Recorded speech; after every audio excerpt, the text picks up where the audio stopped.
Kalau salat qada diperbolehkan, apa dalilnya?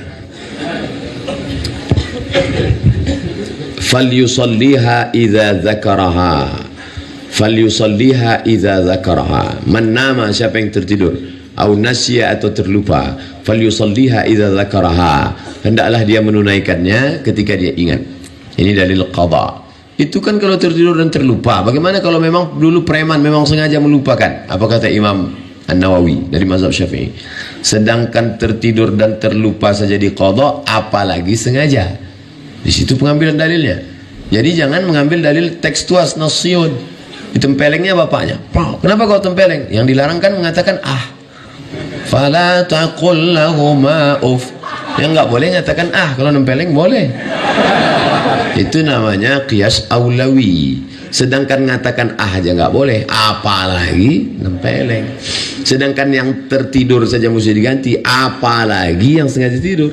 Sepakat 4 mazhab, paling tua Hanafi, nomor 2 Maliki, nomor 3 Syafi'i, nomor 4 Hambali, bahwa solat yang tinggal dulu mesti diqadha. La kafarata laha illa dzalik. Tidak ada yang bisa menebusnya kecuali solat. Solat yang tinggal tidak bisa ditebus dengan bangun masjid. Bapak kok nggak solat, masjid bisa dibangun? Tak bisa. Solat yang tinggal tidak bisa ditebus dengan umrah. Labbaik Allahumma labbaik. Utang solat lunas, nggak bisa. Tapi ada ustadz yang ceramah katanya solat itu bisa cukup istighfar saja. Itu bukan 4 mazhab. Dia keluar dari 4 mazhab. Namanya Imam Ibnu Taimiyah. Kata Ibnu Taimiyah tak perlu solat, cukup istighfar saja. Pak Ustadz, apa hukumnya seorang yang ketagihan dengan selfie? Soalnya zaman now kayaknya nggak afdal kalau setiap momen nggak difoto. Ambil foto dari depan sekali, dari samping sekali, ambil foto sekali, ambil foto luar dari atas sekali, share. Sampaikan ke seluruh alam semesta, begini orang di Sukabumi memperingati Maulid Nabi. Begini orang di pesantren Az-Zainiyah memuliakan ulama. Untuk syiar dakwah, oke. Jadi Facebook, Twitter, BBM, WhatsApp itu untuk syiar dakwah sebagai alat propaganda dakwah. Boleh, silakan. Tapi kalau habis waktu gara-gara untuk selfie, setiap hari selfie, sambil masak selfie, sambil makan selfie, habis makan selfie, masuk makan selfie, buang makanan pun selfie. Ini gimana ini? Pose-posenya pula tidak mendidik. Ini tidak betul. Oleh sebab itu ibu-ibu yang ramai-ramai menunjukkan kami baru aja pengajian. Inti pengajian tadi adalah pertama tentang maulid, kedua tentang manaqib, ketiga tentang haul, ketiga tentang 4 milad. Boleh untuk syiar dakwah. Jamaah-jamaah bisa kenal sama saya dari mana? Ya dari Facebook, Twitter, BBM, WhatsApp. Kalau di satu daerah ada orang nggak kenal sama saya, dapat diyakini bahwa di situ tidak ada signal.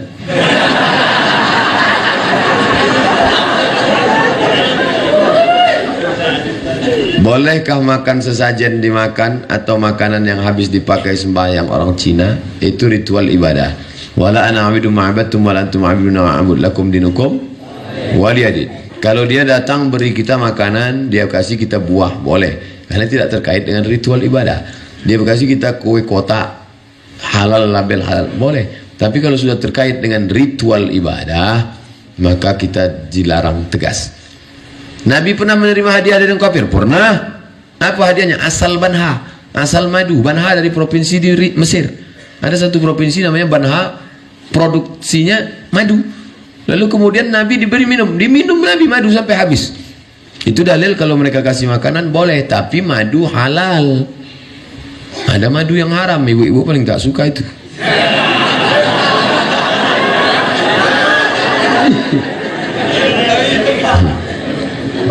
Katanya kalau mau ngetes madu itu asli apa tidak, bawa pulang ke rumah. Kalau istri marah, asli itu katanya. Nah, oleh sebab itu maka kalau dia kasih, misalnya anak dia pesta nikah, Ustaz Somad, ya ini tetangga saya orang non muslim, anaknya nikah, boleh saya datang? Di mana nikahnya? Di gereja? Nggak boleh, karena ada ibadah ritual. Nikahnya di hotel, silakan datang. Sampai di sana ucapkan selamat, selamat mentu hidup baru. Jangan barakallahu lakum wa barakalaikum wa jama'a. Itu doa untuk Islam. Dah, habis itu acara makan, boleh kami makan? Boleh, tapi dengan syarat ada 2 kemah, Islamic food. Yang ini kafir food. Kamu makan di sini tempat Islam, cateringnya catering Islam. Jangan mampir, nanti habis makan sini dia mampir ke sini. Loh, itu non muslim. Aku nggak makan dagingnya, kuahnya aja dikit ya.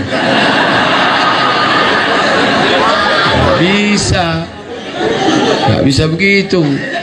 Ini harus kita jaga.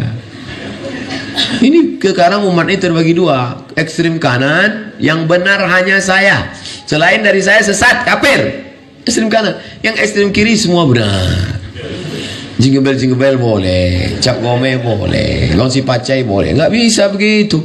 Masalah kita bersahabat dengan non muslim ya, kita NKRI kebinekaan. Tapi kalau sudah terkait masalah ibadah, wala ana bidu ma'abattum wala antum ma'abudun ma'abud lakum dinukum waliyadin. Mohon penjelasan mursyid, apakah mursyid bisa angkat oleh manusia? Nabi Muhammad diangkat oleh Allah Ta'ala melalui Jibril alaihissalam. Lalu kemudian sahabat bermusyawarah mengangkat khalifah, naiklah Umar, Abu Bakar Siddiq. Itu diangkat oleh manusia. La tajtami ummati ala dalalatin. Tidak mungkin umatku itu berkumpul dalam kesesatan. Berkumpul beberapa orang mursyid lalu mengangkat mursyid menurut ilmu mereka, pandangan batinnya. Ittaqu firasatal mu'min. Hati-hati terhadap firasat orang beriman. Fa innahu yanzuru binurillah. Dia memandang dengan pandangan Allah. Menurut hematku ini yang layak diangkat. Tapi dia mengangkat dirinya sendiri tak bisa. Siapa yang mengangkat kamu? Ana. Yang selalu menyebut ana dalam Al-Quran itu ada 4. Yang pertama, ana rabbukumul a'la, iblis. Yang kedua, innama ana utituhu ilmin ala indi ana Qarun. Yang ketiga, ana khairum minhu, iblis. Maka kalau ada orang mengatakan sedikit-sedikit, siapa? Ana, saya. Bro, yang selalu nyebut aku itu ada 4. Yang pertama iblis, yang kedua Fir'aun, yang ketiga Qarun, yang keempat ente. Diangkat oleh orang yang berilmu. Apakah semua muslim wajib bertarekat? Tarekat itu jalan, cara. Jadi kata Syekh Said Mansi, Syekh Said Mansi Al-Hasani Al-Maliki, murid dari Syekh Muhammad Alawi Al-Hasani Al-Maliki, murid Said Alawi. Saya ketemu Said Alawi tahun 2000 waktu haji. Setelah itu beliau meninggal di Makkah. Beliau punya murid namanya Said Mansi Al-Hasani Al-Maliki. Lalu ada pertanyaan, Syekh, apakah orang mesti bertarekat? Kata beliau, semua kita ini bertarekat. Lalu tarekat apa? Itu banyak. Ada tarekat Sanusiyah, ada tarekat Ja'fariyah, ada tarekat Syaziliyah, ada tarekat Naqsyabandiyah, ada tarekat Qadiriyah. Kemudian Syekh Al-Imam Khatib Sambas mengkombinasikan antara tarekat Qadiriyah dengan Naqsyabandiyah. Tapi beliau orangnya tidak takbur, dia tidak bawa nama dia, maka dia buat TKN, tarekat Qadiriyah wa Naqsyabandiyah, jalan. Lalu saya, tarekat kita ini apa? Kata murid bertanya kepada Said Mansi, tarekat kita ini tarekat Alawiyah, Sadatil Alawiyin, yaitu menuntut ilmu, belajar. Nah, jadi mesti berguru. Sebenarnya ketika orang berguru, punya guru, punya kitab, dia sedang bertarekat, dia sedang jalan. Hanya saja jalan ini ada yang naik mobil, ada yang naik pesawat, ada semua yang datang kemari sampai. Ada tadi yang naik sepeda, ada yang naik ojek, ada yang naik gojek, ada yang naik grab, ada yang naik kapal selam, ada yang semua sampai. Oleh sebab itu maka ikutlah. Tapi menurut saya yang paling cepat cocoknya ini, itu ijtihad dia. Ini tentang masalah tarekat, itu artinya jalan. Jalan apa? Jalan menuju Allah. Perjalanan itu maka disebut dengan Sayrus Salikin. Satu kitab ditulis oleh Syekh Abdul Somad Al-Falimbani. Falimbani orang Palembang. Sayrus Salikin, perjalanan para salik, jalan menuju Allah Subhanahu wa taala. Sampai akhirnya dia diundang oleh Allah. Ya ayyatuhan nafsul mutmainnah, irji'i ila rabbiki radiyatan mardiyah fadkhuli fi ibadi. Nanti kau akan masuk bersama hamba-hambaku. Wadkhuli jannati. Mudah-mudahan kita termasuk bersama dengan Pangersa Abah, Pangersa Uwa dan para ulama-ulama insyaallah. Kalau boleh minta dalilnya Pak Ustaz. Dalilnya umum, fasalu ahla dzikri, bertanyalah kepada orang yang tahu, in kuntum la ta'lamun, kalau kamu tak tahu. Maka Syekh Mursyid itu orang yang tahu dalam hal batin, dalam hal spirit, dia yang beritahu. Begitu sahabat bertanya kepada Nabi, tabi'in bertanya kepada sahabat, tabi'in bertanya kepada tabi'in. Karena kita begitu juga dengan mazhab, dalam fikih mazhab. Saya tak tahu, maka saya pakai mazhab Syafi'i. Menurut saya nggak perlu bermazhab tuh Pak Ustaz. Berarti ente imam mazhab yang kelima. Orang yang mengatakan tidak perlu bermazhab, dia sudah buat mazhab kelima. Ana kerja di bank BUMN, bagian bersih-bersih. Apakah ana dapat dosanya juga Pak Ustaz? La'anallahu akilar riba, Allah melaknat yang makan riba, wa mukilahu yang diberi makan riba, wa katibahu pegawai pencatat penulisnya, wa syahidaihi menjadi saksinya. Saya sarankan carilah kerjaan lain yang tidak ada syubhat, yang bersih. Karena kalau kita makan yang syubhat, yang haram, menjadi hijab. Banyak pun kita berzikir terlinding gara-gara makan haram. Suatu ketika Ibrahim bin Adham makan korma. Biasanya bisa dia sholat Maghrib di Makkah, sholat Isya di Madinah. Malam itu tak bisa. Dia heran, kenapa? Padahal tak ada makan haram. Rupanya siang tadi dia makan biasanya satu tumpuk korma itu 7. Dia beli, hari itu tukang jualnya salah hitung, dia buat 8. Makan satu saja yang begitu bisa rusak hijab kita dengan Allah. Jangan heran terhalang, gelap. Ilmu tasawuf bukan ilmu fikih, halal, haram, makruh, mubah. Tapi dia ilmu menjadi penghalang, al-wusul ilallah, al-arif billah, menjadi penghalang untuk mengenal Allah. Ini ilmu namanya zauq. La ya'rif man lam yadhuq. Orang tak tahu kalau tak pernah merasakannya. Rasa, ilmu rasa. Bagaimana rasa Ustadz ketika minum teh di Jawa Barat? Pahit.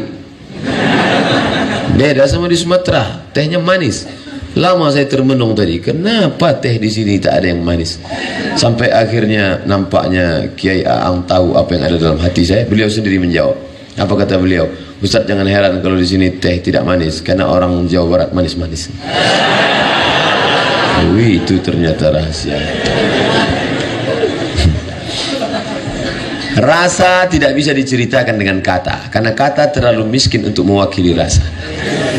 Oleh sebab itu ketika para ulama tasawuf bercerita tentang rasa, akhirnya dia didustakan orang. Anal haq. Maka disebut itu dengan syatahat. Syatahat. Allah fi jubbati, Allah dalam jubahku. Pada saat itu dia sedang bercerita tentang rasa. Bapak-bapak pun ketika cerita tentang rasa, istrinya nggak nyambung. Adinda, kan ku nanti kau 1000 tahun lamanya. Kata istrinya, abang bilang 1000 tahun, 50 aja udah batu. Karena rasa tidak bisa diwakili dengan, maka ungkapkanlah dengan la ya'rif man lam yadhuq. Oleh sebab itu, rasakan bagaimana makan nikmat, rasakan manisnya zikir. Tadi Kiai mengatakan bersenda gurau dengan Allah dalam hati orang beriman. Qalbul mu'min baina ashabi ar-rahman. Hati orang beriman antara jari jemari Allah Subhanahu wa taala. Di dalam hati itu juga benci, dalam hati itu juga cinta, dalam hati itu juga marah, dalam hati itu juga bersemayam ma'rifatullah. Oleh sebab itu kita mau hati ini bersih, jangan sampai kena makanan riba, makan haram tadi. Kalla bal rana ala qulubihim. Ada satu titik dalam hati mereka, satu titik menodai hati mereka. Kalau kita beli kuali wajan putih dari aluminium, silver, yang pertama kali hitam adalah hatinya. Ketika kita letakkan mau masak dodol, yang pertama kali hitam adalah bagian tengahnya. Setelah lama-lama hitam-hitam, ujung-ujungnya telinganya pun hitam. Begitu juga kalau orang banyak makan haram subuhat ini, terus akhirnya hitam. Kalaupun dia punya jamaah, kalaupun dimuliakan orang, sebenarnya istidraj, sedang dimainkan oleh setan. Dipanjangkan umur, diberikan kuasa, diberikan jamaah banyak. Maka saya kalau sudah ketemu jamaah dalam hati saya, ini nikmat atau istidraj ini? Tadi keluar dari masjid, salam tadi, dalam hati saya bilang, ini nikmat atau istidraj? Jangan-jangan aku sedang dimainkan Allah dengan suatu yang aku sangka nikmat padahal istidraj. Senantiasa muhasabah diri. Sanastadrijuhum min haitsu la ya'lamun. Kami permainkan mereka dengan istidraj. Kami panjangkan umurnya, kami berikan harta banyak, kami buat dia masyhur, padahal kami sedang mempermainkan dia. Nauzubillah. Senantiasa muhasabah diri, senantiasa Kalau kau sedang bersalaman dengan orang, tanganmu dicium orang, jangan pernah kau merasa kau lebih mulia. Orang yang mencium itulah lebih mulia, karena dia sedang mengamalkan sunnah Nabi, karena dia sedang memuliakan ulama. Adapun engkau belum tentu lebih mulia daripada dia. Ketika dalam hatimu ada terbersit bahwa kau lebih mulia, la yadkhulul jannah, tak masuk surga. Man kana fi qalbihi, siapa yang dalam hatinya mithqala habatin min khardalin min kibrin, ada sombong sebesar biji sawi. Bagaimana kita dalam memilih teman? Saya punya banyak teman yang suka mabuk-mabukan. Mereka tak pernah menawari atau mengajak saya untuk minum alkohol, karena mereka tahu saya tak suka. Bagaimana Pak Ustaz? Apakah pertemanan saya itu? Maka bertemanlah dengan orang baik-baik. Mujalasatus salihin, tombo ati ono 5 perkara ne. Yang kelima, mujalasatus salihin, duduk dengan orang saleh. Duduk dengan tukang las, mungkin kita tidak kena apinya, tapi bau kita paling tidak bau karbit. Duduk dengan tukang minyak wangi, paling tidak kena. Kami dulu waktu kuliah di Mesir, setiap mau pergi ke masjid, mampir ke tempat tukang minyak wangi. Agak 3 toko lah mampir, dapat minyaknya. Haji. Halal. Kalau masuk kita ke tempat tukang ikan, ikannya tak dapat, bau ikannya dapat. Oleh sebab itu jangan sampai saya mau ngajak mereka, Pak Ustaz, apakah kau kuat? Kalau kau kuat, oke, lanjutkan. Kalau tidak, jangan sampai engkau seperti tukang pancing dilirikan ikan. Kau sangka kau akan mancing dia, ternyata ikan paus, kau dimakannya. Hati-hati. Apa hukum yang memelihara anjing, Pak Ustaz? Maniqtana kalban, siapa yang memelihara anjing? Bukan anjing untuk berburu rusa, untuk makan, bukan pula anjing untuk menjaga kebun tanaman takut diambil babi, hanya untuk hobi melihara. Dikurangi 1 hari amalnya sebesar Bukit Uhud. Bukit Uhud itu panjangnya 7 km. Bukit Uhud memerah dia kalau petang disinari matahari. Tegak di atas Bukit Jabal Rumat, tempat pemanah, lihatlah Bukit Uhud. 1 hari amalmu dikurangi 7 km, sementara amalmu sebesar bisul. Berarti kau setiap hari min. Apakah benar jika kita melihara anjing setiap hari kita akan dikurangi? Betul. Ada satu lagi, kenapa setiap membaca dari waktu duha pakai takbir? La ilaha illallah wallahu akbar, bismillahirrahmanirrahim, wadduha. Karena ketika itu lama wahyu tidak turun. Sampai-sampai Ummu Jamil, istri Abu Lahab, mengejek, wadda'aka syaitan Muhammad, setanmu sudah meninggalkan engkau. Dijawab Allah, ma wadda'aka rabbuka wa ma qala, Allah tidak meninggalkanmu. Bertakbir Nabi ketika turun surat Ad-Duha, Allahu Akbar. Nabi senang turun surat Ad-Duha. Jibril, kenapa lama betul engkau turun? Sampai aku diejek istri Abu Lahab. Aku lama turun karena ada bangkai anak anjing di bawah tempat tidur. Sampai akhirnya Khawlah mengambil dengan batang sapu. Bangkai anak anjing saja Jibril tak mau turun, apalagi anjing herder 2 ekor. Apakah malaikat itu takut sama anjing? Malaikat tidak takut sama anjing, tapi malaikat tidak mau satu majelis dengan najis. Malaikat besar, uli ajni'atin, punya sayap, masna 2 sayap, wasulasa 3 sayap, waruba 4 sayap. Anjing kecil, disentilnya aja pingsan anjing. Baru dia berteriak aja mati itu anjing. Semoga sehat selalu Pak Ustaz. Amin. Kami mencintaimu. I love you too.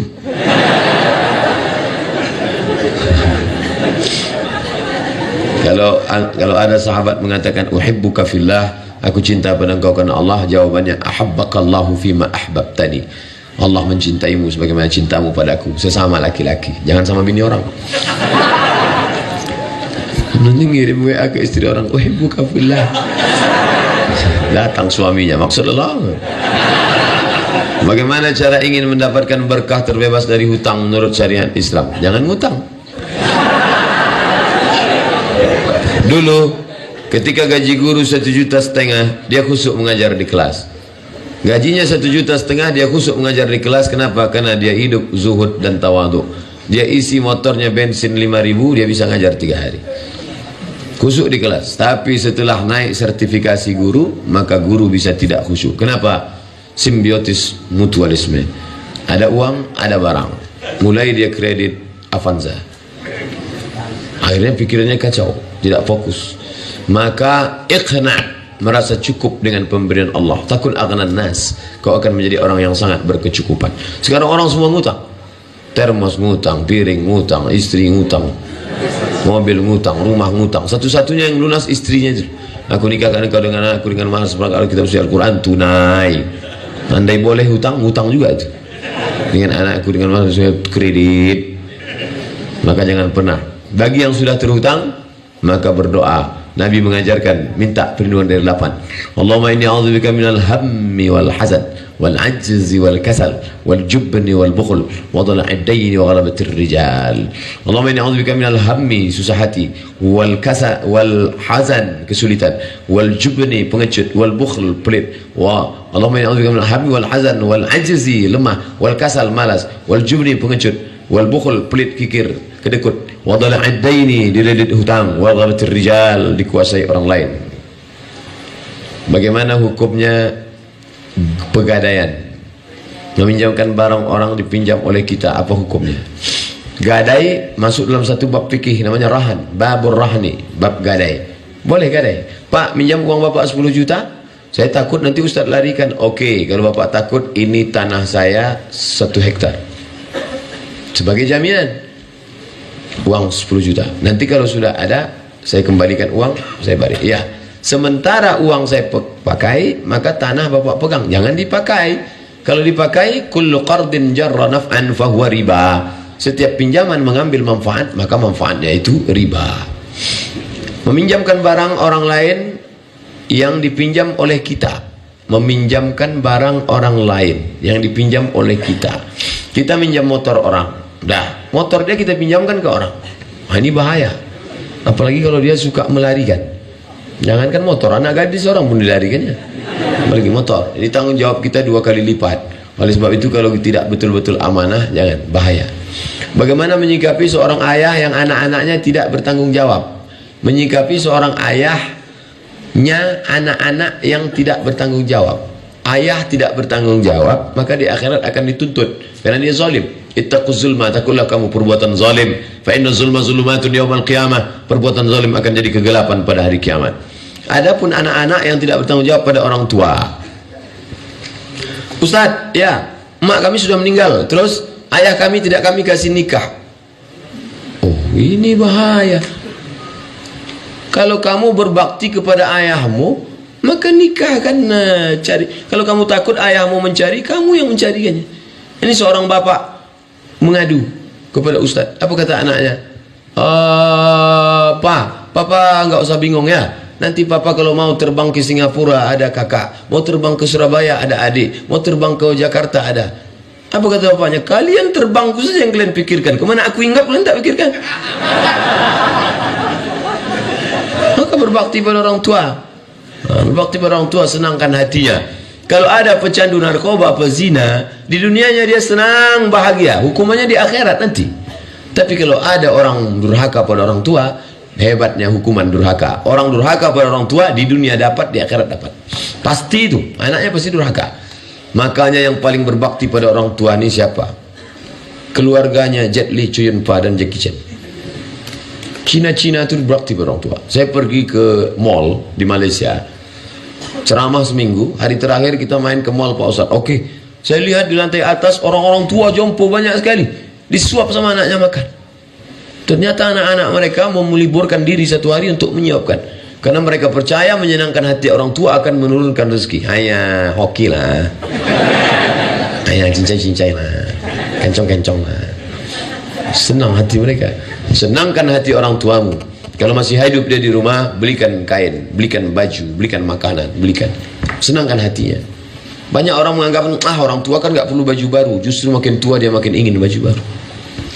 Orang tua saya ini udah nggak terkontrol lagi Pak Ustaz. Kami belikan baju, dia pakai baju sobek. Dia ngomong ke tetangga, lihatlah teganya anakku. Kami berikan makanan, dia ngomong ke tetangga, anakku nggak ngasih makan. Sabar, karena dia sudah sampai ila ayyurda ila adzalil umur, usia hina. Tak lagi bisa membedakan mana makanan, mana kotoran. Dia sudah pikun, mukhtalid. Oleh sebab itu jaga dia. Bagaimana menghadapi orang tua ni Pak Ustaz? 3 jurus. Diam. Lagi diam. Lagi diam. Orang tua seperti Quran buruk. Dibaca, tak terbaca, dibuang berdosa. Orang tua seperti Quran buruk. Dibaca, tak terbaca, dibuang berdosa. Lalu gimana? Biarkan aja sampai hilang sendiri. Jangan sampai kau durhaka pada orang tua. Ustaz enak aja ngomong. Memangnya Ustaz nggak punya orang tua? Orang tua saya ada. Umurnya 70 tahun. Mak saya. Dia tak pernah manggil saya Ustaz. Mat. Senangkan hatinya. Kita tak pernah tua di depan orang tua. Kita walaupun sudah 40 tahun umur saya, di hadapan orang tua itu tetap anak yang baru pandai berjalan, yang sedang lucu-lucunya dulu. Maka jangan pernah kita menceramahi orang tua kita. Jangan mentang-mentang udah ngaji, mentang-mentang udah ustaz panggil orang tua, papa, mama sini, assalamualaikum warahmatullahi wabarakatuh. Jangan. Jika ada seorang mu'alaf yang kelaparan di suatu kampung hingga merasa putus asa, mencoba kembali lagi pada keyakinan, tanggung jawab siapa? Tanggung jawab kita. Makanya setelah kita Islamkan dia, bukan sekedar kasih kain sarung, kasih mukena, buatkan mu'alaf center. Di Pekanbaru kita buat mu'alaf center, ada pengajiannya, ada buka bersama, diberi buku, diberi kajian. Ada absennya. Dia si Anu kemana posisinya sekarang? Masih Islam atau sudah murtad? Si Anu gimana? Nah, ini. Kalau tidak, ini tanggung jawab kita semua bersama. Jangan sampai setelah itu dia hilang, tiba-tiba dia kembali ke agama yang lama. Na'udzubillah. Ayyadiyallahu bika rajulan wahidan khairum min humurin na'am.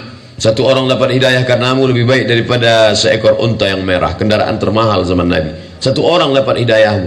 Ini dulu negeri bukan mayoritas orang santri, tapi mayoritas orang-orang tidak baik.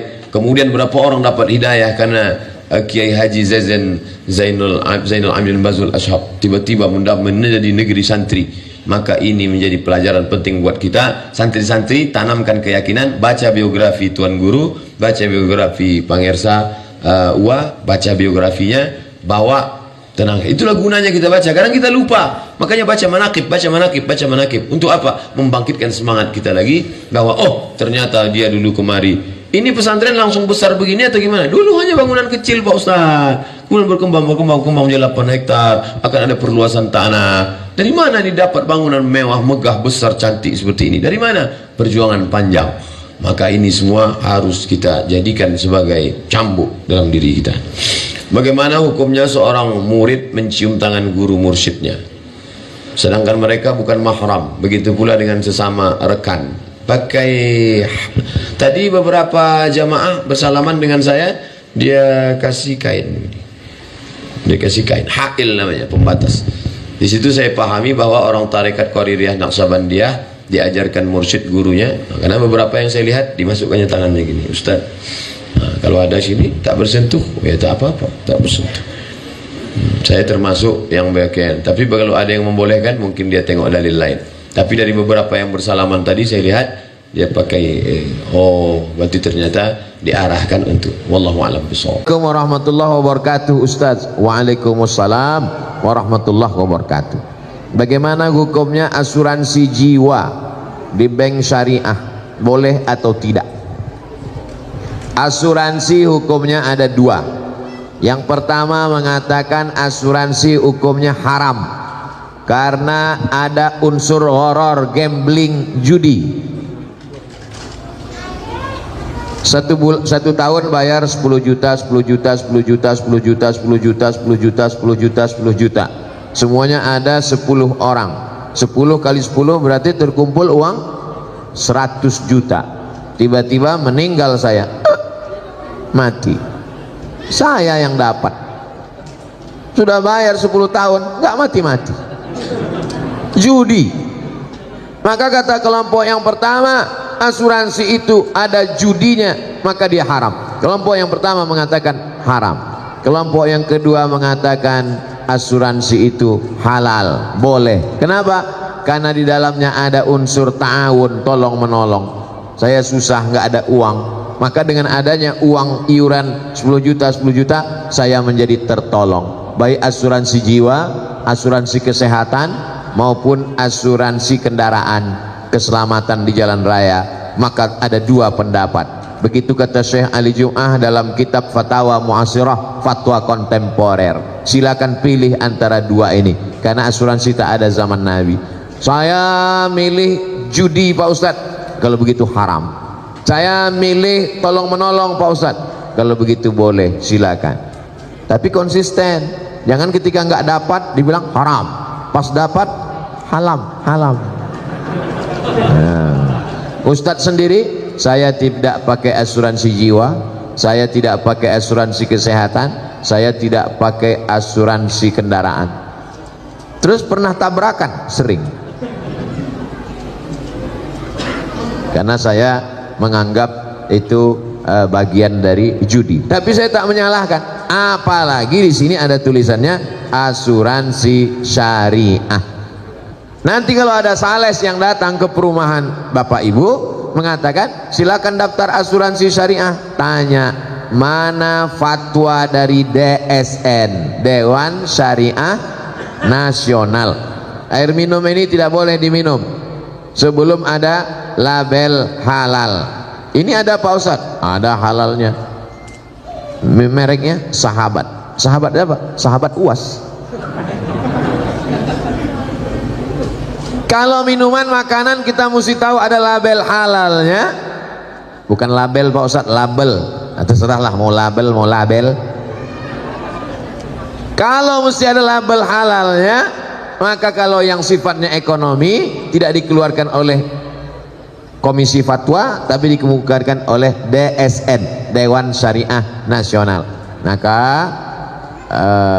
bank syariah mengeluarkan asuransi jiwa, maka silakan boleh lanjutkan karena mereka mengambil fatwa yang nomor 2 tadi.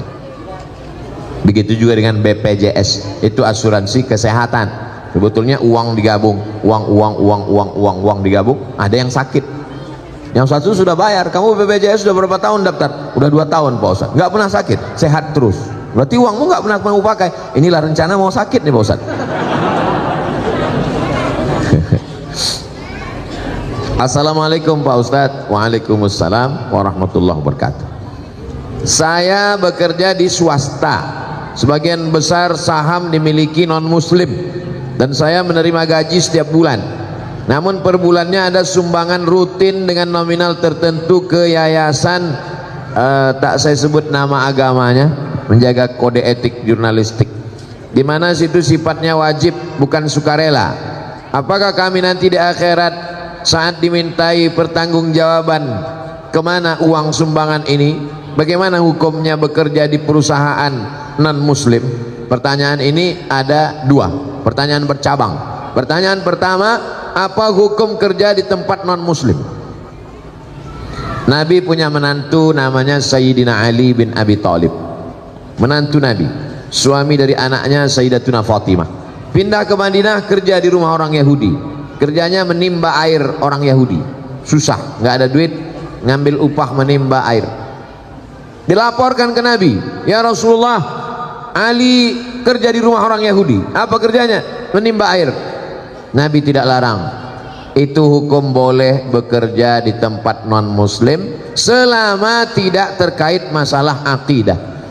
Kalau sudah terkait masalah akidah, dilarangnya untuk sholat, wajib ikut ritual dia. Wala ana abidu ma'abattum wala antum abiduna ma'abud lakum dinukum.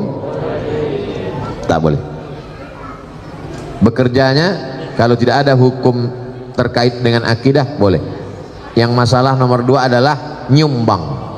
Setiap uang yang keluar dari kita akan ditanya an malihi, harta yang kau keluarkan akan ditanya min ainak tasabahu, dapatnya dari mana, wa fima anfaqahu, dipakai untuk apa. Kalau umur pertanyaannya 1, umur kemana kau habiskan. Kalau ilmu pertanyaannya 1, sudahkah kau amalkan. Kalau badan pertanyaannya 1, sudah kau pakai untuk apa kaki dan tangan, mata, telinga, lidahmu. Tapi kalau harta pertanyaannya 2, dapatnya dari mana, dipakai untuk apa. Dapatnya dari mana? Halal, kerja. Tapi dipakai untuk apa? Jangan-jangan dipakai untuk program keagamaan. Tapi Pak Ustadz, saya kerja di situ, pemegang sahamnya mereka. Kalau saya keluar dari sini, nanti saya tidak. Kalau ada tempat kerja lain yang kira-kira selamat daripada nyumbang untuk program agama, boleh. Tapi kalau tidak ada lain, pilihannya 2, mati dengan kerja ini. Pilih mana? Jangan pilih mati, nggak boleh. Silakan kerja. Mudah-mudahan uang itu dipakainya untuk sosial, bukan untuk penyebaran agama, insya Allah. Tapi kalau masih ada alternatif lain, hanya beda-beda sekian gajinya, ini lebih rendah tapi selamat dari nyumbang untuk program akidah orang lain, maka pilih. Syukur-syukur dia mau. boleh nggak Pak, saya orang Islam, uangnya dipakai untuk Masjid Darul Falah? Boleh, silakan, kata dia. Silakan pakai untuk Darul Falah, tapi bulan depan kau nggak di sini lagi. Oh, bahaya Pak Ustadz. Nah, itu hukum darurat membolehkan yang terlarang. Ad-darurat tubihul mahzurat. Demikian, wallahu a'lam bishawab.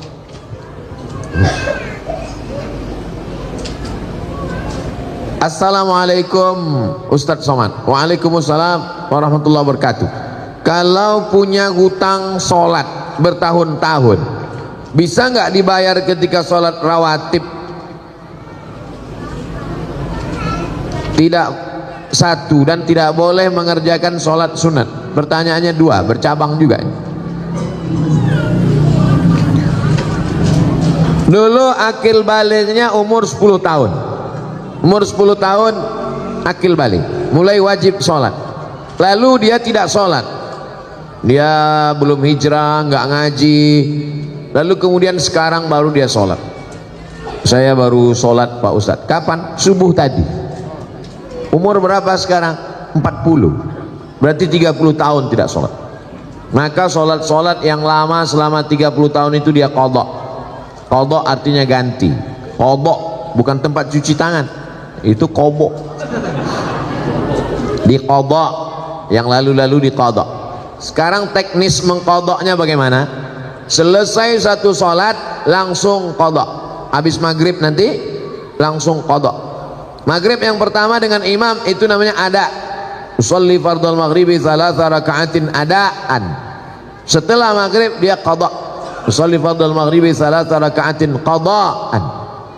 Salat. Habis isya juga dia qadha. Berapa lama? Selama salat itu dia tinggalkan. 30 tahun Pak Ustaz. Di qadha 2022, lunas 2052. Kalau meninggal 2040, alhamdulillah bonus pemutihan. Saya nggak percaya nih sama Ustadz Somad ini. Mana dalil qadha? Dalil qadha tulis aja di Google. Yang nulis tentang qadha kawan saya, sahabat saya. Buat salat qadha Ustadz Sarwat. Ustadz Sarwat, beliau punya rumah fikih. Qadha salat yang terlewat Ustadz Ahmad Sarwat LCMA, www.rumahfikih.com. 4 mazhab mewajibkan qadha. Tapi jangan gara-gara ini besok bapak cuti 1 bulan mengqadha 3 tahun. Teknis qadha sama seperti salat biasa. Habis salat subuh dengan imam 2 rakaat, habis itu qadha. Tapi jangan di masjid, di rumah. Karena tidak ada ba'diyah subuh. Khawatirnya kalau dibuat di Darul Falah, selesai sholat jamaah berbisik, aliran sesat. Oke, setelah jelas tentang qadha, habis selesai qadha, apakah boleh ba'diyah? Boleh. Sebagaimana boleh ba'diyah setelah sholat jenazah. Ada jenazah masuk, lalu kemudian ayo jenazahnya disolatkan. Apakah setelah sholat jenazah masih boleh ba'diyah? Ya. Kenapa lebih didahulukan sholat jenazah? Karena ba'diyah waktunya panjang, sedangkan sholat jenazah lebih cepat, lebih baik. Jadi kalau ada orang meninggal pagi, jangan sampai besok pagi baru dikebumikan. Paling bagus hari itu juga. Boleh orang dimakamkan malam? Boleh. Boleh dikuburkan malam. Nah ini, kalau bisa jangan sampai tunggu besok pagi, karena jenazah itu kalau sudah 24 jam mulai dia berubah, karena usus mulai membusuk dan lain sebagainya. Apalagi kalau ada dia kena penyakit menular, mulai mengeluarkan bakteri, nanti orang yang memandikan tamu yang melayat. Ini menyadarkan kita, rumah-rumah kita yang beli kita, pakai duit kita, tapi kalau kita sudah mati, tidak ada sejengkal pun di rumah itu yang mau menerima kita. Kita hanya setumpuk daging busuk yang akan menjadi santapan cacing tanah. Bersedekahlah untuk Masjid Darul Falah. Silakan transfer ke nomor berikut ini. Itu tadi tentang qadha salat. Tidak boleh mengerjakan sholat sunat, tetap boleh sholat sunat. Orang yang belum selesai qadhanya tetap sholat sunat duha, tetap sholat sunat tahajud, tetap sholat sunat qabliyah dan ba'diyah. Jangan nanti kamu nggak sholat sunat, saya masih banyak utang. Oh, enggak, tetap sholat sunat. Assalamualaikum warahmatullahi wabarakatuh. Ustaz. Waalaikumsalam warahmatullahi wabarakatuh. Apabila orang tua kita melakukan kesalahan, bagaimana cara kita menasehatinya? Orang tua tidak bisa dinasehati, karena orang tua tidak pernah melihat kita sebagai orang besar. Di mata orang tua, kita tetaplah anak kecil yang baru pandai berjalan. Jadi kalau kita ceramahi orang tua, dia bukan dengar, dia melihat kita sebagai lucu. Aku lucu ngelihat ente, anak kecil kok pandai ngomong, kata dia. Jadi kalau kita mau ngasih tahu orang tua, pakai lidah orang lain. Kalau di tengah keluarga ada orang yang lebih tua yang dia hormati, melalui lidah dia. Kalau dia punya ada ustadz yang dia dengar, kiai, kalau dia hormat kepada Habib, pakai lisan, pinjam. Ustadz Somad, ya, ibu saya senang dengar ceramah ustadz, tapi dia masih suka ceritakan aib orang. Kira-kira kalau ustadz yang ngomong nanti dia dengar, kalau saya ngomong dia marah. Ustadz mau nggak nanti di masjid judul ceramahnya sampaikan bahaya bicara aib orang lain? Oh, boleh. Bahaya bicara aib orang lain. Selesai pengajian, datang ibunya. Ustadz tadi dibisiki anak saya ya. Saya termasuk ustadz yang ceramahnya nggak bisa dipesan. Saya menyampaikan apa yang saya mau. Saya tidak mau menyindir-nyindir orang melalui pengajian. Jadi kalau ada orang tuanya tidak sholat, jumpakan saya. Saya jumpa, Pak, bapak sudah tua. Nanti bapak kalau mati tempat bapak neraka jahanam. Cepat-cepat sholat. Saya kalau diundang ke kantor, dipesan, Ustadz ceramah tolong jangan singgung-singgung masalah jilbab, karena istri kepala dinas belum berjilbab. Nah, saya bahas itu. Yang tidak pakai jilbab neraka jahanam tempatnya. Makanya banyak tempat ceramah wal awwal wal akhir, itu yang pertama dan terakhir. Saya tak pandai menyindir-nyindir orang melalui ceramah. Saya mau ngomongnya langsung to the point. Nah, jadi pakai orang lain, karena orang tua tidak pernah menganggap kita besar dalam pandangan dia. Kadang anak-anak muda ini kalau udah ikut pengajian, pulang-pulang mau menceramahi orang tua. Pulang ceramah pengajian, panggil orang tua, papa sini, mama, ya ayyuhalladzina amanu. Oh, nggak bisa begitu. Dia lebih banyak makan asam garam dari kita, karena banyak makan asam garam itulah maka darah tingginya kuat.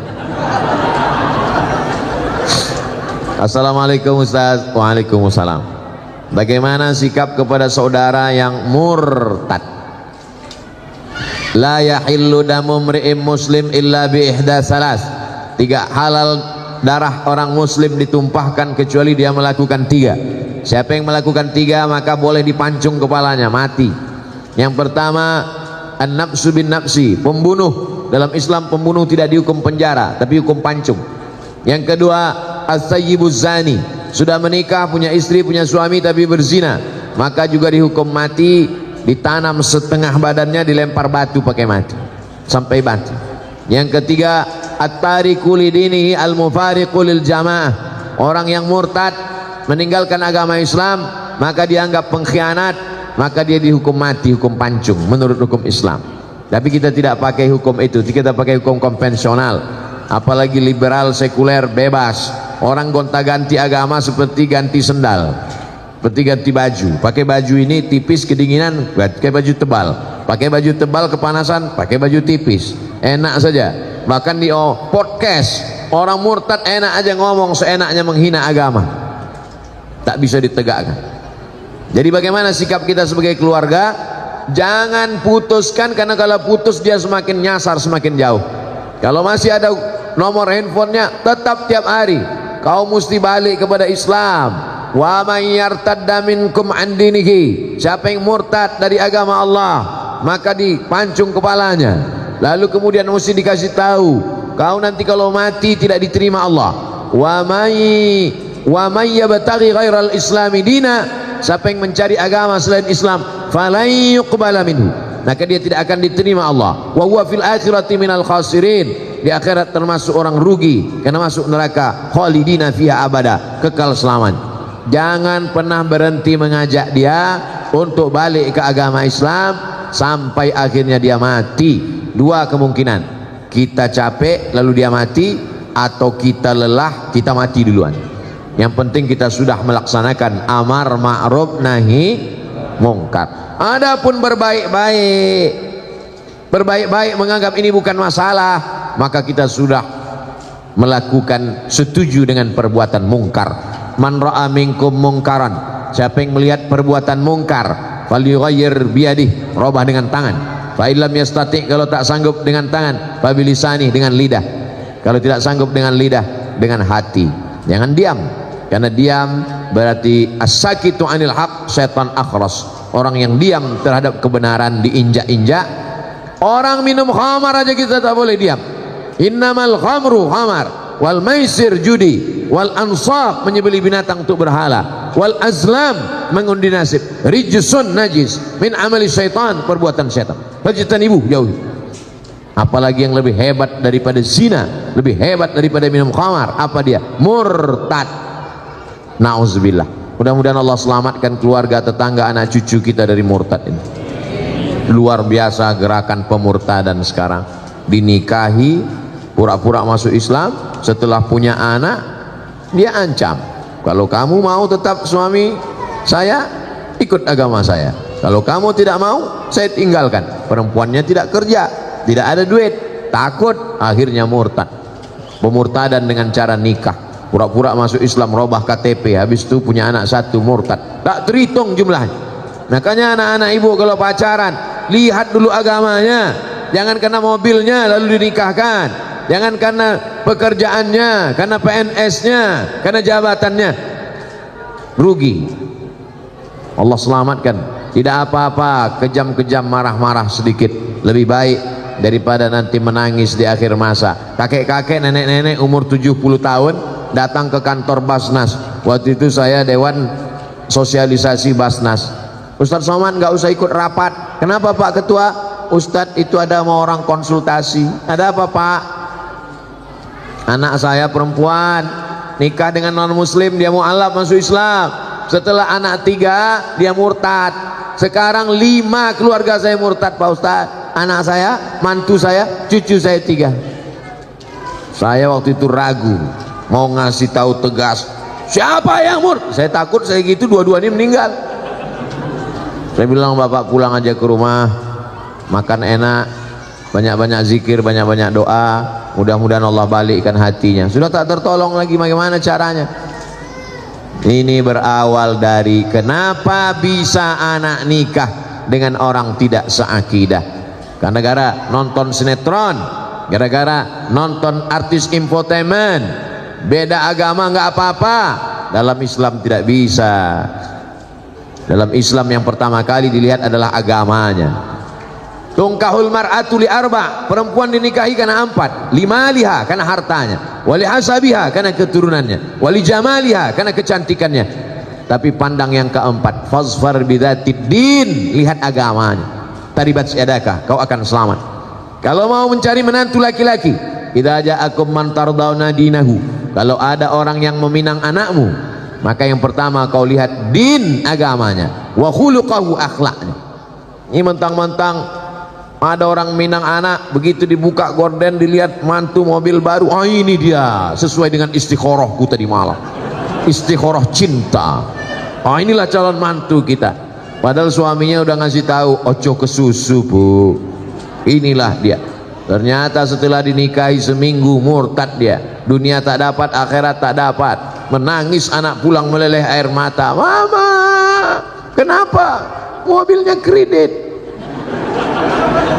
Dunia tak dapat, akhirat melayang. Nauzubillah. Mesti tanya-tanya, mesti resek, mesti cerewet demi keselamatan anak. Yang sudah terjadi apa boleh buat, nasi sudah jadi tai ayam. Orang sudah murtad, ibu cerita bubur juga lagi.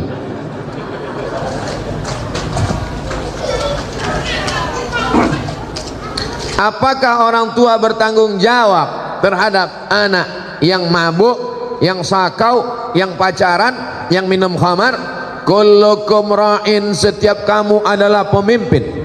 Wa kullukum mas'ulun ar-ra'iyatih, setiap kamu akan ditanya tentang yang kau pimpin. Saya akan ditanya tentang anak saya.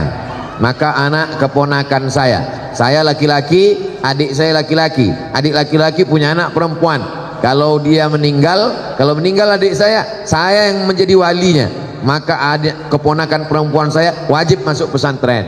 Karena kalau bapakmu meninggal, aku walimu, aku yang menikahkanmu nanti, aku tanggung jawab di hadapan Allah Subhanahu wa taala. Bapak laki-laki punya saudara kandung laki-laki, punya anak perempuan, maka kalau meninggal bapaknya, bapak akan menjadi walinya, maka kita bertanggung jawab di hadapan Allah. Anak keponakan saya wajib masuk pesantren karena saya tak sanggup mendidik mereka. Benteng pertahanan umat Islam, akidah Ahlussunnah wal Jamaah, bisa hafal Quran, selamat dari pergaulan bebas, selamat dari narkoba, selamat dari sekuler, selamat dari liberal, selamat dari aliran sesat. Pesantren, masukkan anak ke pesantren. Yang sudah memasukkan, alhamdulillah. Yang belum memasukkan, insya Allah. Sudah dikasih tahu nggak juga mau masukkan, innalillah.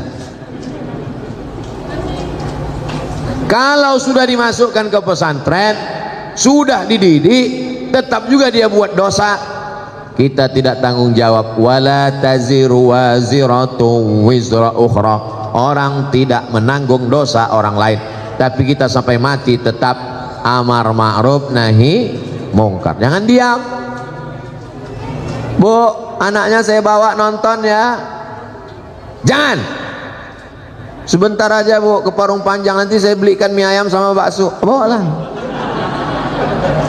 Betapa murahnya harga anakmu, padahal kau mengandungnya 9 bulan 10 hari.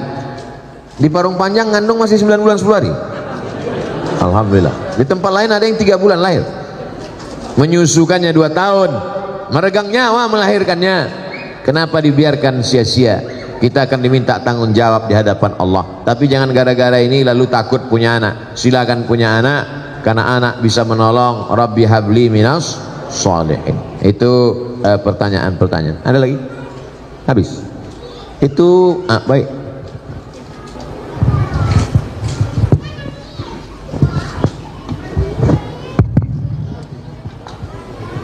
Assalamualaikum Ustadz Abdul Somad. Pertama-tama saya meminta tausiah ini diijazahkan, khususan buat saya, umumnya buat jamaah ini, untuk diambil ilmunya Ustadz. Terus yang saya mau tanyakan gini Ustadz, kita ini tinggal kan di lingkungan itu sangat heterogen Pak Ustadz, multi agama lah di sini banyak ya. Ini pertanyaan pribadi gitu. Saya itu tinggal benar-benar kanan kiri nempel tembok itu Nasoro. Niat saya bukan takabur. Saya pengen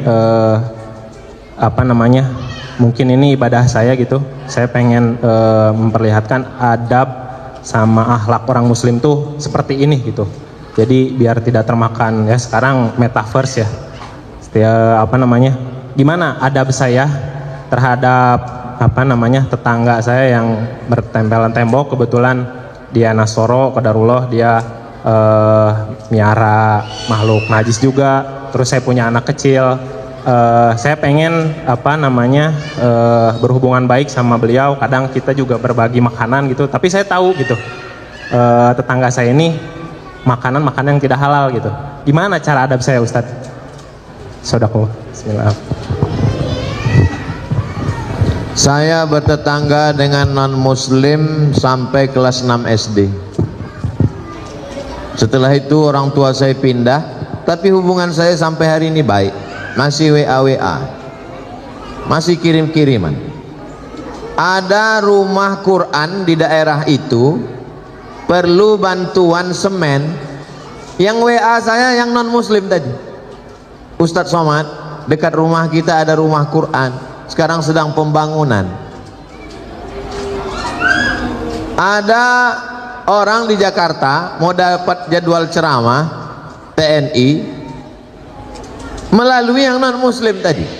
Jadi hubungan kami tetap baik dalam hubungan sosial, tapi dalam hubungan akidah, wala ana abidu ma'abattum wala antum abiduna ma'abud lakum dinukum wadi. Dulu kalau hari raya dia kirim kami makanan, tapi dia tahu kita tidak makan makanan dia kasih kuehnya kue kotak, kue bungkus pabrik halal, minuman kaleng. Kita saling menjaga. Sebetulnya yang merusak ini provokator medsos ini luar biasa fitnahnya. Adapun bertetangga menjaga adab, justru dia masuk Islam karena adab itu. Ada seorang imam namanya Imam Al-Hasan Al-Basri, meninggal tahun 110 Hijrah, punya tetangga non muslim, rumah tetangganya di atas bukit, dia di bawah. Lalu kemudian suatu ketika Imam Hasan Al-Basri sakit, tetangga yang non muslim masuk menjenguk ke ruang tamu. Hasan Basri mana? Dia di kamar. Tetangganya masuk ke kamar. Sampai di kamar, di pojok rumah ada ember. Tetangganya nanya, itu air apa Hasan Basri? Itu air dari atas. Kalau nggak salah itu pojok kamarmu pas WC saya. Sudah berapa lama kamu nampung air ini? Isrun sana, 20 tahun sudah aku tampung. Agama apa yang mengajarkanmu selembut ini Hasan Al-Basri? Saksikanlah wahai Hasan Al-Basri, asyhadu an la ilaha illallah wa asyhadu anna Muhammad Rasulullah. Kisah ini ada dalam kitab Waraib wa Taraib, ditulis oleh Syekh Abu Amr Al-Misri. Sa'ah wa sa'ah, Waraib wa Taraib, kejadian-kejadian unik dalam sejarah Islam. Masuk Islam bukan karena dia ajak masuk Islam, kalau tak masuk Islam neraka jahanam. Masuk Islam karena tersentuh hatinya. Orang kalau sudah kau sentuh tepat di hatinya, dia akan jadi milikmu untuk selamanya. So sweet. 20 tahun menahankan itu, buahnya ada tetangga masuk Islam. Kita kadang dia baru salah parkir sekali sudah keluar kebun binatang dari mulut kita. Dia punya anjing, lebih galak pula mulut kita dari anjingnya lagi. Adapun dia punya anjing, kita usahakan bagaimana caranya, apa pantang yang membuat kira-kira anjing itu tak masuk ke halaman kita. Karena kalau sampai air liurnya basah, kalau kering sama kering tak apa, tapi kalau sampai basah sama kering maka mesti dibasuh 7 kali. Kalau sampai anjing itu mengeluarkan air liur di halaman, lalu kemudian halamannya itu anak kita jalan kena kakinya, mesti kita siram kaki anak kita itu 7 kali dengan air, salah satunya dengan air yang dibasuh tanah. Kalau di sini ada tetangga punya anjing, sementara kita tidak punya pagar, mesti izin ke developer atau ke lingkungan, mesti pagar, karena kalau tidak anjingnya apa kan akan masuk. Atau dibuatkan aturan, siapa yang melihara anjing mesti di dalam rumah dia. 2 kemungkinan, anjing itu mesti di rumah dia atau rumah kita berpagar, karena kalau tidak mau tak mau anjing masuk, karena anjing tidak bisa baca kecuali kita bilang anjing dilarang masuk. Kita mesti menjaga ini hidup bertetangga, karena kalau tidak ini akan merusak tatanan sosial kita. Mudah-mudahan akhlak kita membukakan pintu hidayah untuk mereka. Ayyadiyallahu bika rajulan wahidan, satu orang dapat hidayah karena engkau, khairum min humurin na'am, lebih baik daripada kau memiliki dunia beserta isinya. Tentang ijazah, ajaztukum jami'a marwiyati wa muallafati wa muhadarati, aku ijazahkan semua kajian-kajian, riwayat-riwayat hadis dan zikir, semua ceramah-ceramah, yang buku-buku yang sudah aku sampaikan selama ini kepada seluruh jamaah Masjid Darul Falah yang hadir pada saat ini. Asa an tanfa'ana fid dharaini, mudah-mudahan bermanfaat untuk kita dunia akhirat. Amin ya rabbal alamin. Baik, terakhir.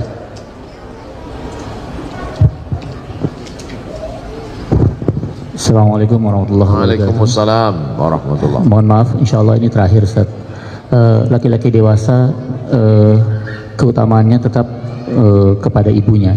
Bahkan ada riwayat ketika seorang lelaki ingin berjihad tapi di rumahnya masih ada ibu yang harus dirawat, Rasul menyuruh dia untuk pergi ke merawat ibunya dibandingkan untuk berjihad. Artinya keutamaan ibu sangat luar biasa dipandang oleh Islam. Pertanyaannya adalah, ketika misalnya saya menginap di rumah ibu saya pada saat sholat subuh, ada keinginan saya untuk sholat di masjid, tapi ibu saya sangat ingin sekali bermakmum berjamaah dengan saya di rumah.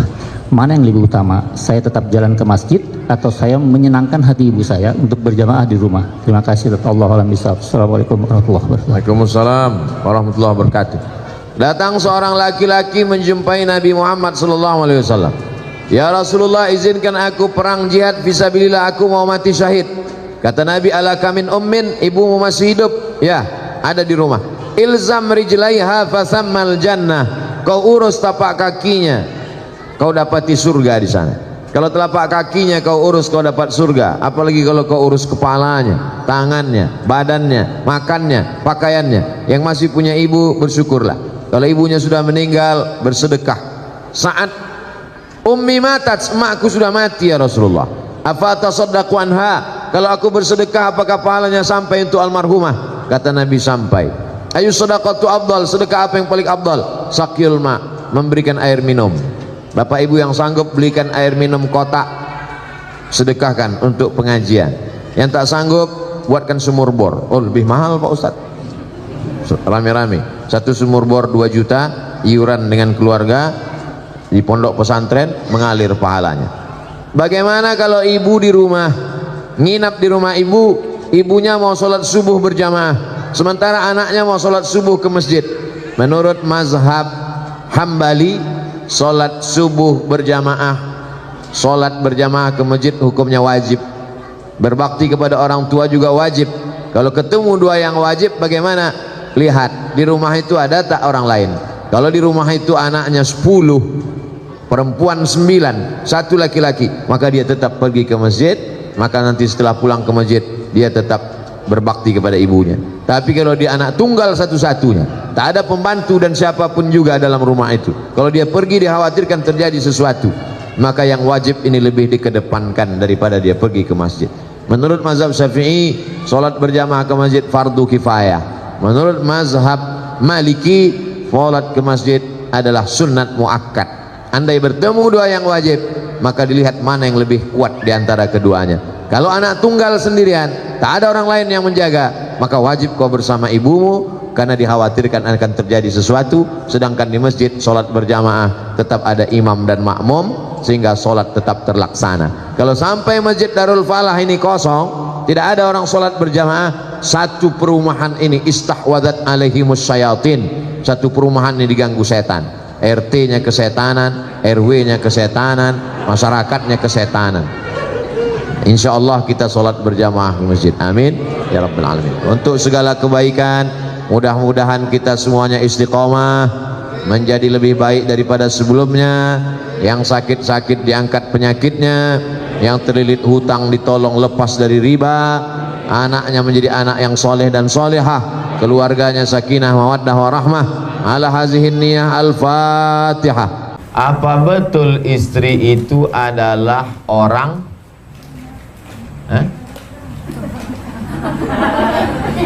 Maka dahulukan saudara. Oh, apakah betul istri itu adalah orang lain? Orang lain. Istri itu adalah orang lain, maka dahulukan saudara kandung. Istri itu orang lain. Kalau saudara mana boleh dijadikan istri? Yang wajib saya nafkahi yang pertama istri. Dari istri itu lahirlah anak. Istri itu lahir dari orang tuanya, emaknya, ayahnya. Saya pula lahir dari orang tua saya, ayah sama emak, meninggal dua-duanya. Jadi saya ini yatim piatu. Kalau ada bapak ibu mau sedekah, kasihlah saya. Tidak untuk saya salurkan. Yang wajib saya nafkahi, sebab saya muncul ke dunia ini, ayah, emak. Saya punya istri, lalu kemudian anak, lalu kemudian emak, istri, ayah, istri. 6 ini wajib dinafkahi. Maka yang 6 ini tidak boleh dikasih zakat. Tak boleh kita kasih zakat ke 6 orang ini, karena wajib dinafkahi. Misalnya saya bilang ke istri saya, istriku, ini ada duit untuk belanja kita bulan ini sekaligus zakat aku. Tak boleh, karena dia wajib kita nafkahi. Adapun saudara kandung tak wajib dinafkahi. Abang kandung, adik kandung tak wajib dinafkahi. Tapi masalah menolong, wal jari dzil qurba wal jaril junubi.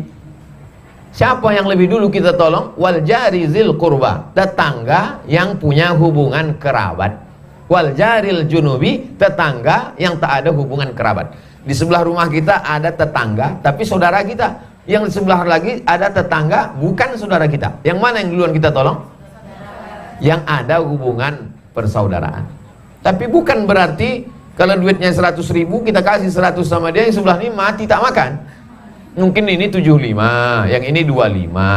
Itu namanya skala prioritas. Gimana jawaban saya? Jelas? 6 orang wajib dinafkahi. Adapun saudara kandung, dia punya prioritas ketika ditolong kalau dibandingkan dengan tetangga orang lain. Begitu juga kalau kita mau mendatangi undangan. Yang pertama undangan tetangga kerabat. Yang kedua tetangga tidak kerabat. Yang ketiga kerabat tidak tetangga. Begitu kalau mau datang undangan. Orang sekarang kalau undangan ditengoknya dulu. Pejabat, orang kaya. Walaupun jauh, itu datangi dulu. Oh, tak betul. Karena kalau kita mati bukan orang jauh itu duluan. Kalau mati saya, siapa duluan datang? Tergantung siapa yang tahu. Kalau tetangganya tak tahu. Tapi insya Allah kalau saya mati pasti ibu tahu, kan dikirim grup WhatsApp. Assalamualaikum Ustaz. Waalaikumsalam warahmatullahi wabarakatuh. Memberi nama anak-anak harus memiliki arti yang baik. What is in a name? Apalah arti sebuah nama? Dalam Islam nama itu doa. Jangan asal kasih nama. Ada orang dikasihnya nama anaknya Camry. Nama sedan itu. Anak saya lahir 17 Agustus Pak Ustaz. Terus apa hubungan sama Camry? Camry artinya kemerdekaan Republik Indonesia. Oh, mantap. Minta pendapat Ustaz nama seorang anak laki-laki yang baik. Oh, dia minta nama anak. Nama anak laki-laki yang baik, satu Hawari. Hawari artinya penolongku. Mudah-mudahan anak itu menolong dia nanti di akhirat. Yang kedua Uzaimi. Uzaimi artinya kemuliaanku. Mulianya saya karena mulia orang tua. Mulianya kita karena anak-anak kita mulia. Tak ada kemuliaan. Bawa ke sini. Nanti dibagi sesudah tausiah. Letakkan sini. Ya. Mulianya kita kalau anak-anak kita baik. Mudah-mudahan anak kita anak-anak yang soleh dan solehah. Uzaimi artinya kemuliaan.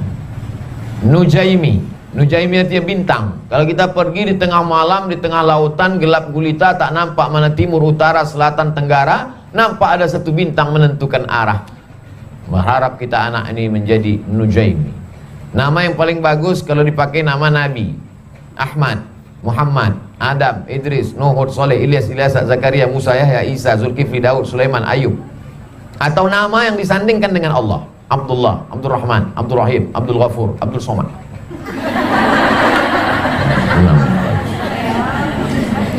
Boleh campur-campur, boleh gabung-gabung. Bagaimana hukum jika ibu hamil membawa pegangan bawang putih, gelang, dengan niat penangkal dari gangguan jin jika keluar rumah? Jin yang sekarang tak takut lagi sama bawang. Kata jin, aku pun nanam bawang sekarang, kata dia.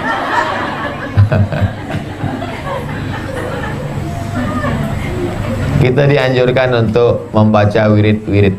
Habis sholat subuh pagi, habis sholat subuh, kalau anak-anak santri habis sholat subuh membaca buku, ada buku saya susun zikir-zikir. Kalau tak sanggup membaca itu panjang, Fatihah sekali, Qul huwallah 3 kali, Qul a'udzu falaq sekali, Qul a'udzu birabbin nas sekali, pangkal Al-Baqarah alif lam mim sampai 5 ayat wa ulaika humul muflihun sekali, ayat kursi sekali, ujung Al-Baqarah 3 ayat dari lillahi ma fis samawati sampai ujung sekali. Banyak-banyak membaca wa'anatil wujuhu lil hayyil qayyum, wa'anatil wujuhu lil hayyil qayyum, wa'anatil wujuhu lil hayyil qayyum. Semua bersimpuh sujud kepada Allah Subhanahu wa ta'ala. Jadi orang dulu meyakini kalau dibawa bawang maka hantu itu takut. Pernah ibu menonton film apa namanya hantu Cina yang gini-gini? Pampir. Saya ngetes saja, ternyata ibu nonton. Ini ditempel ke keningnya kan, habis itu diambil bawang bergulung-gulung kan, lari dia. Pampir. Jadi dulu orang meyakini bahwa kalau dikasih bawang hantu itu takut. Ternyata hantu dulu, hantu sekarang udah tak takut. Zaman saya dulu waktu kecil, kalau anak-anak ini ditakut-takuti hantu takut. Zaman sekarang hantu itu udah main film semua. Ada hantu itu yang pendek, tuyul. Ada yang tinggi, begu ganjang. Ada yang tak sanggup berjalan, suster ngesot. Nyi blorong, sundel bolong. Jadi udah jadi hantu semua. Ayahnya genderuwo, emaknya Nyi blorong, anaknya tuyul. Nah, jadi anak-anak pun tak takut sama hantu. Kalau ditakut-takut sama hantu, mana hantu itu? Mana? Gitu. Menantang dia udah. Jadi kalau zaman dulu orang takut sama hantu, sekarang hantu itu takut sama orang. Dunia udah mau kiamat. Jadi kita banyak-banyak berzikir supaya hati kita tidak digoda jin, hantu, setan. Assalamualaikum warahmatullahi wabarakatuh. Waalaikumsalam. Apakah sunnah termasuk akikah bayi yang meninggal dalam kandungan? Bayi yang meninggal dalam kandungan, baik sebulan, 2 bulan, 9 bulan, gugur, meninggal dunia, kalau mau diakikahkan orang tuanya, hukumnya mubah, hukumnya boleh, terhitung sebagai sodakoh. Sudah saya tulis dalam buku tanya jawab akikah. Saya ulang sekali lagi. Anak yang gugur belum sampai 7 hari dilahirkan, kalau orang tuanya mau mengakikkan, hukumnya mubah, boleh. Dan kambing yang dimakan beramai-ramai itu terhitung sebagai sedekah. Apalagi hati dia sedang susah, diundangnya orang banyak makan, maka itu untuk setawar sedingin, menenangkan hatinya. Datang orang berzikir, baca Quran, baca Yasin. Assalamualaikum Ustaz. Waalaikumsalam warahmatullahi wabarakatuh. Saudara saya ada yang mencat, menghitam, karena dia sama macam inai yang masuk ke kuku.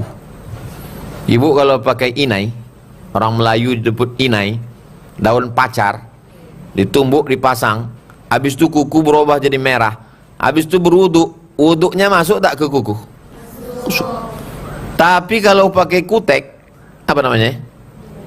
Kalau kutek tak masuk. Cat rambut itu macam inai atau macam kutek? Macam inai. Bukan dia rambut ni satu-satu ditutupnya sehingga tak masuk air. Dia masuk ke dalam rambut, bukan di luar rambut.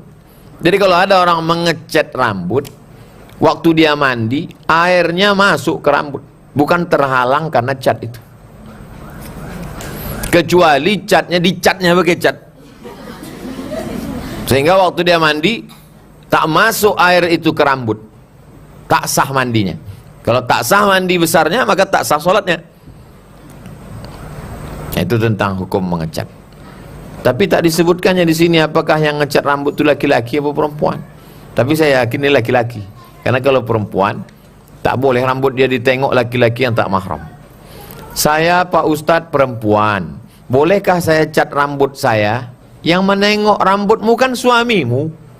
Kalau yang menengok itu suami dia boleh, tapi kalau yang menengok suami orang haram. Dicatnya rambutnya karena dia takut suaminya menengok dia tua, biar nampak muda, dicatnya rambutnya. Boleh hukumnya, mubah, tak apa-apa. Tapi yang menengoknya cuma suami dia, bukan suami orang. Perempuan tidak boleh ditengok laki-laki tak mahram, kecuali wajah dan tapak tangan. Wajah sama tapak tangan boleh. Yang dimaksud dengan tapak tangan, zahiruha wa batinuha. Ini boleh, ini boleh. Ini boleh, ini boleh. Makanya lengan ibu sampai kemari. Kalau ada ibu yang membuat baju sampai kemari, tak apa-apa juga. Ada pernah saya tengok perempuan sampai kemari baju. Dianggapnya tapak tangan itu ini saja. Zahiruha wa batinuha. Ini boleh, ini boleh. Assalamualaikum warahmatullahi wabarakatuh. Ustadz, apa hukum seorang ibu menelantarkan anaknya? Menjaga anak itu hukumnya wajib. Lawan dari wajib haram. Kalau sunat lawannya makruh. Kalau wajib lawannya haram. Menelantarkan anak berarti hukumnya haram. Dia akan dituntut di hadapan Allah SWT. Kenapa kau sia-siakan? Dari mulai menyusukan anaknya, mendidik anaknya, sampai semuanya dia akan dituntut di hadapan Allah Subhanahu wa ta'ala. Assalamualaikum warahmatullahi wabarakatuh. Waalaikumsalam warahmatullahi wabarakatuh. Alhamdulillah Ustadz, saya di semester menjadi salah satu mahasiswi Ustadz. Semoga Ustadz selalu sehat, amin. Saya ingin bertanya, saya sering melihat di internet seperti di Instagram, banyak anak-anak yang setelah dewasa mengeluh dengan cara orang tuanya mendidik. Lalu banyak juga yang mengeluh karena menanggung orang tuanya saat tua. Mereka menyalahkan orang tua karena tidak mempersiapkan hari tuanya dengan mengatakan generasi sandwich. Bagaimana menurut Ustadz? Anak yang mengeluh dengan cara orang tuanya mendidik, dibilangnya orang tuanya terlalu kejam. Orang tua masa wajib pakai jilbab terus tiap hari, mestinya tanggal merah kan boleh buka. Kenapa orang tua ini terlalu mengkerangkeng anak, nggak boleh keluar, nggak boleh pacaran, nggak boleh. Padahal kan itu semua untuk kebaikan dia. Sama macam anak umur 5 tahun minta pisau. Anak ibu umur 5 tahun minta pisau, dikasih apa tidak? Tak dikasih. Menurut anak itu ibu ini tak baik. Ibu ini tak baik. Kalau ibu baik kata dia mesti kasih pisau. Jadi cara pandang anak ini yang tak betul. Dianggapnya mau dikasih, kasihlah pisau, mati dia dua saat. Potongnya lehernya, 2 gendang ya, kalau tak leher dia potong leher kawannya, dipotongnya. Lalu kemudian bagaimana dengan anak yang mengeluh karena menanggung orang tuanya? Inilah anak yang durhaka. Kalau masih hidup orang tuamu, maka jagalah dia, senangkan hatinya, kasih makan yang enak-enak, kasih pakaian yang bagus-bagus, senangkan hati orang tua. Karena kalau sudah tak ada lagi enaknya hidup nih, hampa, tak ada orang tua. Masih ada orang tua, jagalah dia. Ini pula masih ada orang tuanya, dibilangnya orang tuanya menyusahkan dia saja. La haula wala quwata illa billah. Nanti dah tua menyesal. Udah orang tua meninggal barulah dia menyesal. Ibu kalau masih ada orang tua ibu masih hidup, pulang dari sini belikan makanan kesukaannya, antar malamnya juga. Belikan besok pagi pakaian, kasih dia pakaian. Kalau sudah tak ada, apa gunanya lagi? Apakah sah anak laki-laki 1 ekor kambing? Sah. Menurut Said Sabiq dalam fikih sunnah, 1 ekor kambing cukup, 2 ekor afdal. Tapi kalau mazhab Syafi'i 2 ekor sah. Ustadz pakai mazhab apa? Syafi'i. Di waktu itu hanya mampu beli 1 ekor Pak Ustadz. Sekarang sudah umur 6 tahun. Haruskah ditambah 1 ekor lagi jika sudah punya rezeki? Dulu pernah dibuat 1 ekor. Sekarang umur anak tuh 6 tahun. Sekarang ada duit 2,5 juta. Kalau mau dibelikan kambing potong untuk nambah 1 ekor, bagus. Sayang Pak Ustadz, untuk dia masuk sekolah aja lah. Tak apa-apa.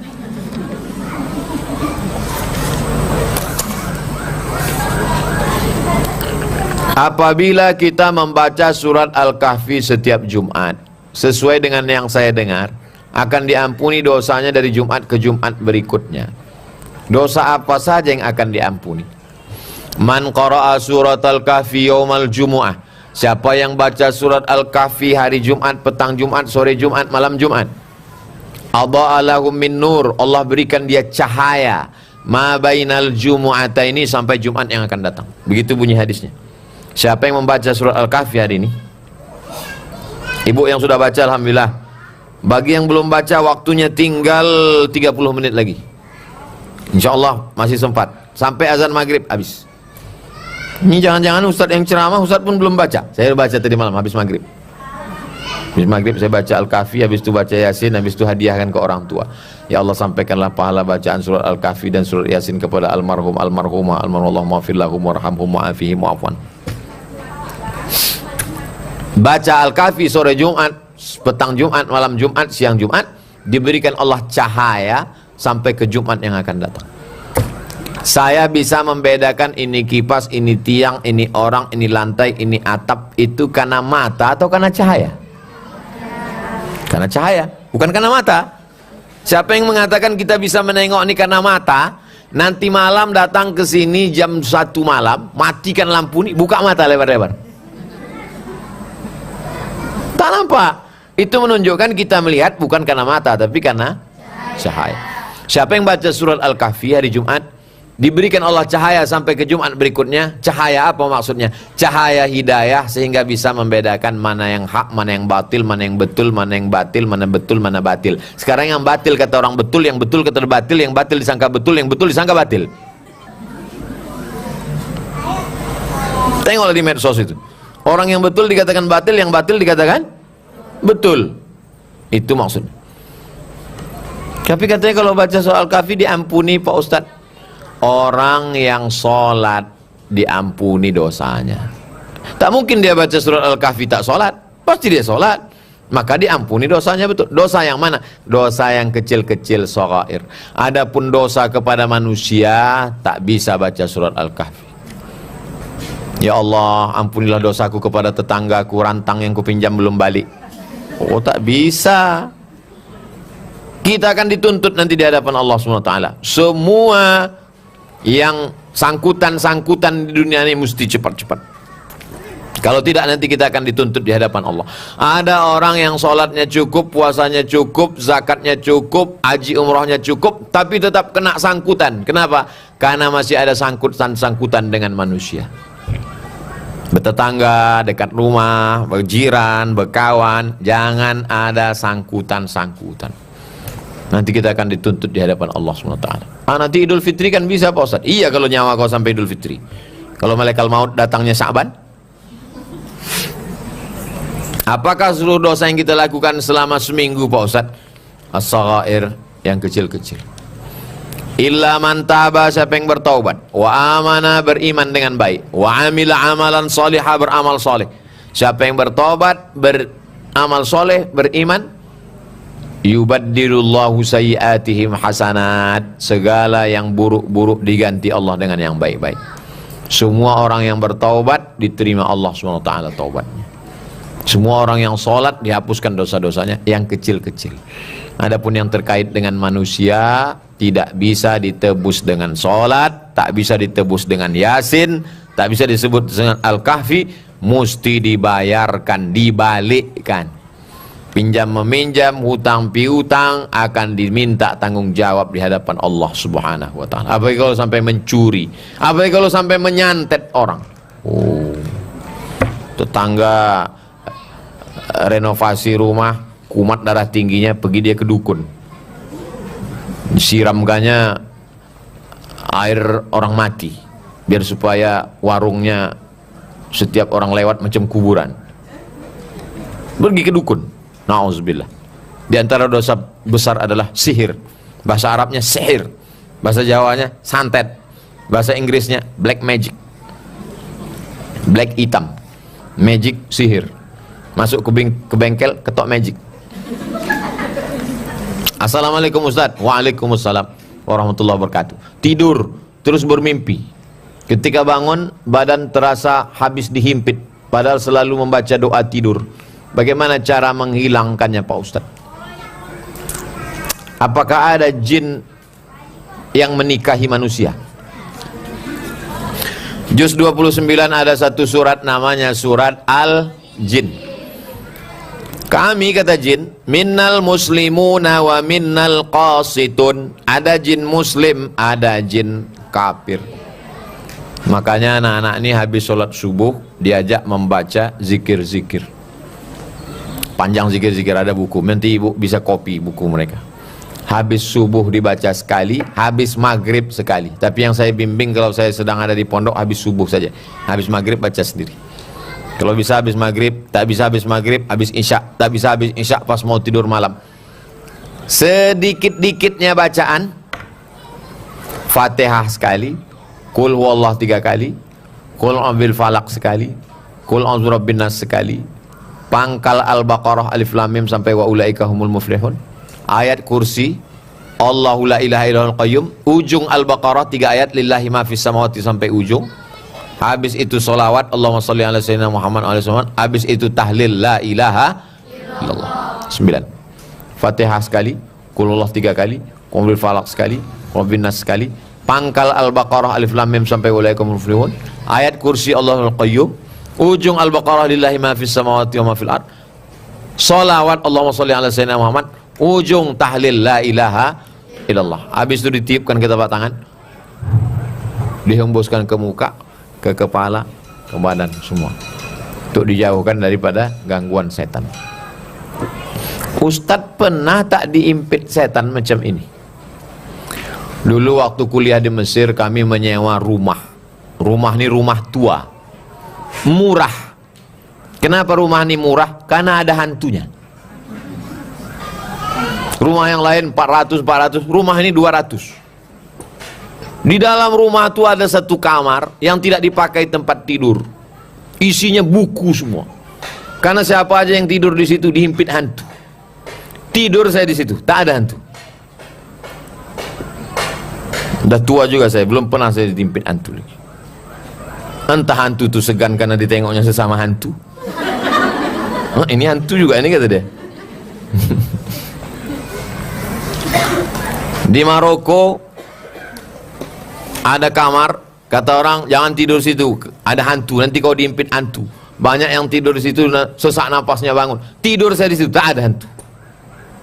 Jadi kalau ada orang yang kerasukan hantu, diganggu hantu, selalu saya, kau diganggu hantu, mana hantu kau tuh? Sini. Oh, takbur Ustaz, sombong Ustaz. Nah, kita minta perlindungan kepada Allah. Bismillahilladzi la yadurru ma'asmi syai'un fil ardi wala fis sama. Dengan nama Allah kalau kusebut tak ada yang dapat memudaratkan di langit maupun di bumi. Masuk ke suku Talang Mama, Talang Jerinjing, suku Akit, suku Laut, masuk ke Sungai Kampar, terus sampai ke suku Laut, tidur di sana. Macam-macam, ditakut-takuti orang. Jangan kau masuk ke sana, nanti kau masuk diganggu jin, kau tak pulang-pulang. Pulang juga sampai sekarang, masih hidup. Jadi kalau doa tidak diganggu jin, insya Allah ada. Tapi kalau doa tidak ditangkap polisi, itu yang tak ada. Ustaz kasih doa supaya tak kena razia, tak pakai helm. Minta perlindungan kepada Allah Subhanahu wa ta'ala. La haula wa la quwata illa billah. Keluar rumah serahkan diri kepada Allah. Bismillahi tawakkaltu ala Allah. La haula wa la quwata illa billah. Itulah kaji kita pada petang hari ini. Mudah-mudahan bermanfaat. Di akhir majelis mari kita berdoa. Sebelum berdoa baca Al-Fatihah. Al-Fatihah artinya pembuka. Pintu hati dibukakan Allah, pintu pikiran dibukakan Allah, pintu rezeki dibukakan Allah, pintu segala yang tertutup dibukakan Allah. Ala hazihi niyah, untuk niat yang baik-baik. Al-Fatihah.